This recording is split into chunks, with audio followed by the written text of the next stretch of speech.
પેટલાદ તાલુકાના સિલવાઈ ગામે ઝાડા ઉલટીના 29 કેસ નોંધાયા. 9 દર્દીઓ સારવાર હેઠળ. પેટલાદ તાલુકાના સિલવાઈ ગામે ઝાડા ઉલટીના કેસ મળી આવતા આરોગ્ય વિભાગની ટીમ દ્વારા તાત્કાલિક ધોરણે દર્દીઓની તપાસ, સારવાર, ક્લોરિનેશનની કામગીરી કરવામાં આવી રહી છે.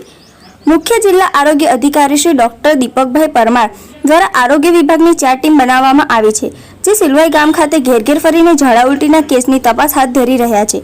આ ટીમ દ્વારા ક્લોરિનેશન ટેસ્ટ કરવામાં આવી રહ્યા છે. ORS પેકેટ અને ક્લોરીન ટેબ્લેટનું વિતરણ કરવામાં આવી રહ્યું છે. સિલવાઈ ગામ ખાતે ખાનગી કૂવાનું પાણી પીવાથી કુલ 29 જેટલા દર્દીઓ ઝાડા ઉલટીની અસર થઈ રહી હતી. તે પૈકી 20 દર્દીઓ સંપૂર્ણ રીતે સ્વસ્થ બન્યા છે અને હાલમાં 9 દર્દીઓ આરોગ્ય કેન્દ્ર ખાતે સારવાર હેઠળ છે.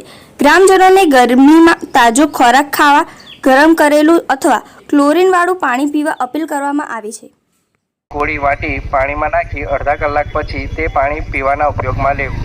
વિસ્તારમાં રહેતા તમામ રહીશોને જણાવવાનું કે આજ રોજ સૂર્યનગર વિસ્તારમાં ઝાડા ઉલટીના કેસો જોવા મળેલ છે, જેથી તે કેસોમાં વધારો ન થાય તે માટે તમારા તરફથી સાવચેતી અને તકેદારીના પગલાં લેવા જરૂરી બને છે.